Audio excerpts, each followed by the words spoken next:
How did I make my bully scream and cry for his mommy? It all started in junior year after me and my girlfriend Thalia broke up. You see, Thalia and I had dated for 6 months. Nothing dramatic. Just 6 months of hand-holding and awkward first kisses. Before we mutually decided we were better as friends. No hard feelings, no drama. We'd even joke about it sometimes. But then she started dating Shay. This varsity wrestler with a muscular build and huge ego. I remember the exact moment everything changed. I was at my locker when I heard his voice behind me. "What's up, buddy?" The way he said it, dripping with this weird aggression, made my stomach drop. Before I could turn around, his fist connected with my chest so hard, I slammed back into the lockers. Later, I found out he'd been scrolling through Thalia's Instagram and found our old couple photos. Apparently his brain couldn't process that. His girlfriend dated someone who chose books over the gym. The thing was, it became this sick ritual every single day. Same performance, "What's up, squirt," followed by a chest punch that left bruises I'd examine in the bathroom mirror at night. Purple and green patches spreading across my ribs like watercolors. At first, Thalia would tell him to stop, but he'd just laugh and say we were just playing around. Eventually she stopped saying anything at all. She just looked away. And somehow that hurt worse than the punches. Everyone knew why he did it. I'd catch the whispers, "That's Thalia's ex." Whenever it happened, my friends kept saying to just avoid them. But we were all in the same friend circles. Same classes, same everything. The breaking point came on a Tuesday. Thalia and I got paired for chemistry lab. And for 20 minutes it was like old times. We were laughing about Mr. Telford's to pay shifting. When he got excited I did. About Cavalin bonds. Just innocent. Stupid stuff. But Shay saw us from across the cafeteria. And I watched his face go dark. He didn't even say his usual line. He just walked over. And by the look in his eyes, I knew this was going to be different. The punch that landed on my lanky, malnourished self knocked the wind out of me completely. I was on the ground wheezing, making these pathetic gasping sounds while everyone stared. "Thought you stood there frozen between helping me and standing by him. And she chose him." Of course she did. I walked home instead of going to class. And with each step, something inside me shifted. I was done being the victim in his stupid power play. Done being the example of what happens when you date his girlfriend. Before him. By the time I got home, I knew exactly what to do. I decided to go on Amazon and order a surprise for Shay. Something that no one could see coming. Something that would make Shay cry his eyes out. "What the hell are you doing with that?" my brother asked when he saw the order history. I lied and told him it was for a school project. And he believed me. When it arrived 2 days later, I felt the surprise in my hands. And thought about how much it would make him regret how he treated me. It was thicker than I expected. But solid, like holding a piece of metal that could ruin his life. That morning, walking into school wearing it under my hoodie, my heart was pounding so hard. I thought everyone could hear it. But there was this chaos in my chest. This wild excitement mixing with terror. I deliberately walked past their usual spot by the junior lockers. Lunchtime, main hallway. Maximum audience. If I was doing this, everyone was going to see it. When Shay saw me, a helpless grin spread across Shay's face when he saw me. It was that predator look, the one that said, "Oh good." My chew toy walked itself right into the kennel. I stopped about 3 feet in front of him. The hallway noise didn't die down. High school cafeterias and corridors are loud beasts, but the bubble around us seemed to tighten. Thalia was leaning against the lockers next to him. She looked at me, then looked at the floor. Typical. "Back for more, Einstein?" Shay asked, stepping away from the wall. He cracked his knuckles. It was such a cliché move, like he was auditioning for the role of generic bully number 1 in a bad 80s movie. "Didn't learn your lesson in the chem lab." "I'm just walking to class, Shay," I said. My voice was surprisingly steady, despite the jackhammering of my heart. I stood up straighter. I didn't flinch. I didn't cower. This confused him. Usually, by now, I was already taking a half step back, pre-wincing. My lack of fear annoyed him. I could see it in the twitch of his jaw. "You looking at me funny?" He closed the distance. "I'm looking at you, Shay.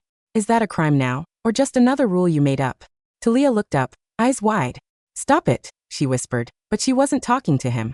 She was warning me. Shay laughed. It was a dark, wet sound. "Brave today. I like it. Makes it more fun when you fold." He didn't wind up much. He didn't have to. He was big, and he knew exactly where to hit.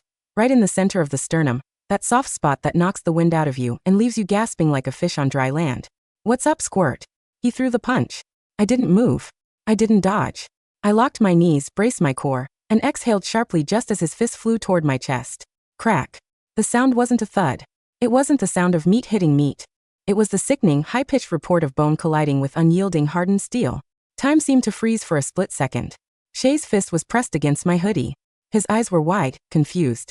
He hadn't registered the pain yet. His brain was still trying to figure out why my chest felt like a concrete wall. Then the nerves caught up. Shay screamed. It wasn't a manly grunt of pain. It wasn't a curse word. It was a high-pitched, guttural shriek that tore through the hallway chatter like a siren. He yanked his hand back, clutching it to his chest. His wrist was bent at a sickening angle, the knuckles flattened and purple, instantly swelling.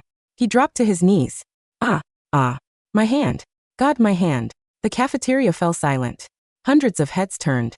I stood over him, perfectly fine. A little winded from the impact force, sure, but the quarter-inch AR-500 steel plate I had duct-taped over a layer of foam padding against my chest hadn't budged. Shay curled into a ball on the dirty linoleum, rocking back and forth, tears streaming down his face immediately. The varsity wrestler, the terror of the junior class, was sobbing. "Mom," he wailed, his voice cracking. "Call my mom. It's broken. He broke it. He broke it." I looked at Thalia. She was staring at Shay, mouth open, horrified. Then she looked at me. I expected anger, but I saw fear. "What did you do?" she whispered. I reached up and tapped my chest. Clink. Clink. "Physics, Thalia," I said, cold, loud enough for the gathering crowd to hear. Every action has an equal and opposite reaction. The fallout was immediate and chaotic. Teachers swarmed. The nurse was called. Shay was helped up, still sobbing, snot running down his nose, cradling his mangled hand. He looked at me with pure terror. The predator was gone. Only a wounded animal remained. I was escorted to the principal's office by Mr. Henderson, the gym teacher. He didn't look mad. He looked confused. "What did you hit him with, son?" Henderson asked quietly as we walked. "I didn't hit him, sir," I replied. "He hit me." Principal Miller was a stern woman who looked like she subsisted entirely on black coffee and the misery of teenagers. She sat behind her desk, staring at me.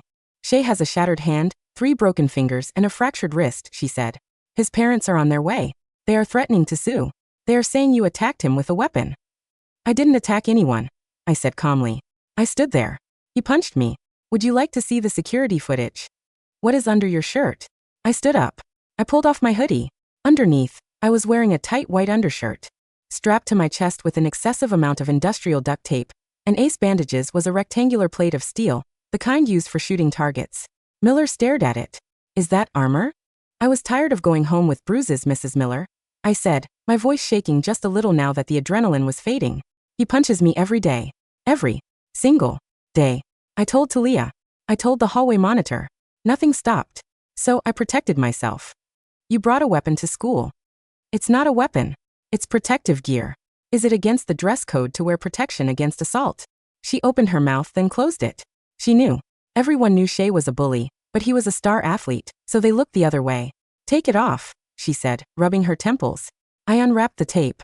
My skin was red and irritated from the adhesive, and there was a massive bruise forming where the plate had absorbed the kinetic energy of Shay's punch. "Look at that bruise," I said, pointing to my own chest. "Now imagine that was my ribs. Again." When Shay's parents arrived, his dad was a loud, red-faced man who looked like an older, angrier version of Shay. They came in screaming about assault and battery. Mrs. Miller silenced them with a raised hand. She turned the monitor of her computer around and played the hallway footage. It showed me walking. It showed Shay stepping in my path. It showed Shay winding up and striking me while I stood with my hands at my sides. "Your son initiated physical contact," Miller said dryly. The other student did not lift a hand. "Your son punched a stationary object. He was wearing a trap." Shay's dad yelled. "He baited him." "He was wearing protection because he felt unsafe," Miller countered. "If you press charges, the countersuit regarding the history of bullying, which we have documented on video multiple times now that we're looking, will likely expel Shay." We walked out of that office with a 3-day suspension for disruption of the school environment. Shay got 2 weeks. And a cast. When I came back to school 3 days later, the atmosphere had changed. Usually, walking the halls after a suspension makes you a pariah. But as I walked to my first period, eyes followed me. They weren't mocking. They were assessing. I wasn't Thalia's nerd ex anymore. I was the Iron Man kid. "Dude," a voice whispered. I turned. It was Marcus, a quiet kid from my English class who usually kept his head down. "Is it true? Did he really cry for his mom?" I just nodded. Marcus grinned. "Legend." But it wasn't all high fives. The wrestling team, Shay's boys, stared daggers at me. They were big, thick-necked guys who walked like they were carrying invisible carpets under their arms. At lunch, I sat at my usual table in the back. Thalia walked in. She looked tired. She didn't go to the varsity table where Shay usually held court. He was still out for surgery. She hesitated, then walked over to me. Can I sit? It's a free country, I said, not looking up from my sandwich. She sat down. Shay needs surgery. He might not be able to wrestle for the rest of the season. He could lose his scholarship. Okay, I said. Is that all you have to say? You ruined his future. I put my sandwich down and looked her in the eye. Thalia, he punched me. He tried to break my ribs. If I hadn't been wearing that plate, I'd be the one in the hospital right now. Why is his future more important than my safety? Because She struggled for words. He didn't mean to hurt you that bad. He was just posturing, bullying. I shook my head. He's a sadist, Thalia. And you stood there and watched it happen for weeks. You're not the victim here. She flinched. I was scared of him too. That stopped me. I looked at her, really looked at her. Beneath the popular girl makeup, she looked exhausted. If you're scared of him, I said quietly, then why are you defending him? She didn't answer. She just got up and walked away. Shay returned to school the next Monday. His right arm was in a heavy cast up to his elbow. His face was pale, and he had lost weight. He didn't come near me. In fact, he actively avoided the hallway I used. But the harassment didn't stop. It just changed form. It started with my locker. Someone superglued the lock shut. Then my gym clothes went missing, only to be found soaking wet in a toilet stall. The wrestling team had taken up the mantle. They weren't dumb enough to punch me. They knew I might be armored. So they went psychological. I was walking to my car after school when I saw them. 3 of them, leaning against my beat-up Toyota. Nice ride. One of them, a guy named Kyle, sneered. Be a shame if something happened to it. Move, Kyle, I said. Or what? You gonna wear a car bumper under your shirt next time? They laughed. It was menacing, low, and dangerous. I unlocked my car remotely. Shay cried like a toddler. I said loud enough for them to hear. You really want to follow a leader who screams for mommy when he hits something hard? Kyle's face darkened. He stepped off the car. You got lucky, freak. Watch your back. That night, I realized the steel plate was a one-time trick. I couldn't wear it every day, and now they knew about it. I needed a new strategy. I had humiliated the king, but the army was still standing. I went back to Amazon. But this time, I wasn't looking for hardware. I was looking for recording equipment. I joined the AV Club. It was the perfect cover. It gave me access to cameras, microphones, and a reason to be in places I shouldn't be. I knew Shay was furious about the wrestling scholarship. Without it, he had no ticket to college. His grades were trash. One afternoon, I accidentally left a high-quality voice recorder in the back of the boys' locker room, taped under a bench near Shay's designated spot. I retrieved it the next day. I listened to hours of silence, shower noises, and gross jokes. And then, I struck gold.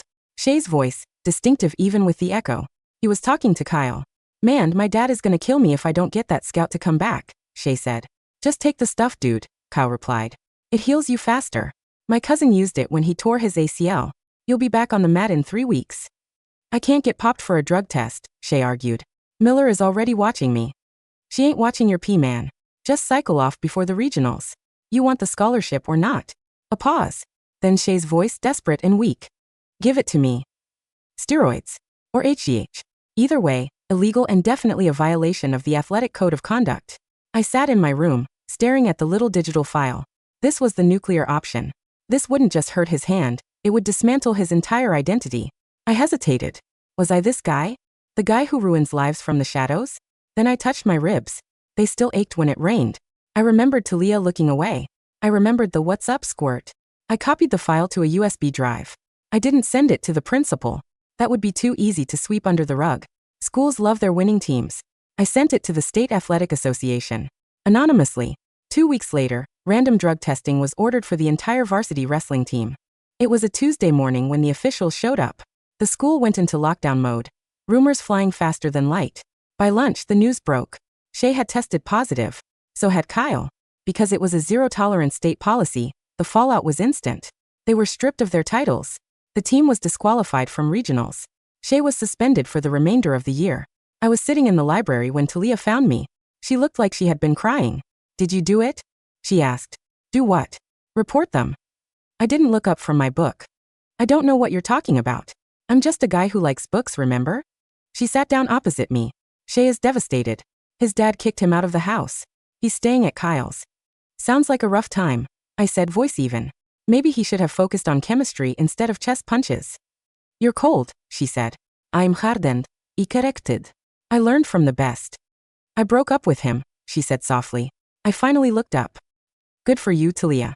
You should date someone nice next time. I miss us. The hand-holding. The awkwardness. She reached her hand across the table. I looked at her hand. 6 months ago, I would have done anything to hold it.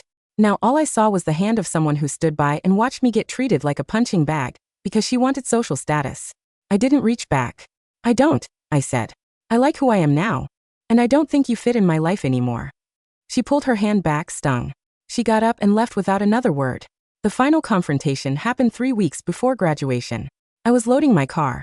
The parking lot was mostly empty. Hey. I turned. Shay was standing there. The cast was gone, his hand looking slightly withered and stiff. He looked smaller. Without the wrestling jacket, without the entourage, he was just a guy. A sad, angry guy. I tensed, ready to grab the tire iron from my trunk if I had to. You reported us, he said. It wasn't a question. You got caught using, I replied. Don't blame the messenger for the message. He took a step forward, but he stopped. He looked at my chest, then at his own hand. He rubbed the healed fractures subconsciously. You ruined my life, he said. I have nothing. No scholarship. No team. No girl. You did that, Shay, I said. You picked a fight every day because it made you feel big. You took the drugs because you were scared to lose. You lost Thalia because you treated people like garbage. He stared at me, hate burning in his eyes, but behind the hate was defeat. He wanted to hit me. I could see the twitch in his shoulder. But he remembered the sound. Crack. He remembered the pain. He remembered screaming for his mother in front of the whole school. He dropped his hands. You're a freak, he muttered, turning around. And you're a memory, I called after him. He kept walking. I graduated with honors. I got into a good engineering program. Turns out, I had a knack for materials science. I heard Shay stayed in town. He works at his dad's auto body shop now. I saw him once, a few years later, when I was back for Thanksgiving. He was buying beer at the gas station, looking heavy and tired. He saw me, recognized me, and looked down at the floor. He didn't say, "What's up, squirt?" He didn't say anything. I paid for my gas and walked out. People always say violence isn't the answer. And they're mostly right. But sometimes, when the world keeps hitting you, you don't have to hit back. You just have to make sure that when they hit you, they're the ones who break. I still have the steel plate. It hangs on the wall of my college dorm, a weird piece of modern art. A reminder. Make yourself unbreakable, and the world will stop trying to break you.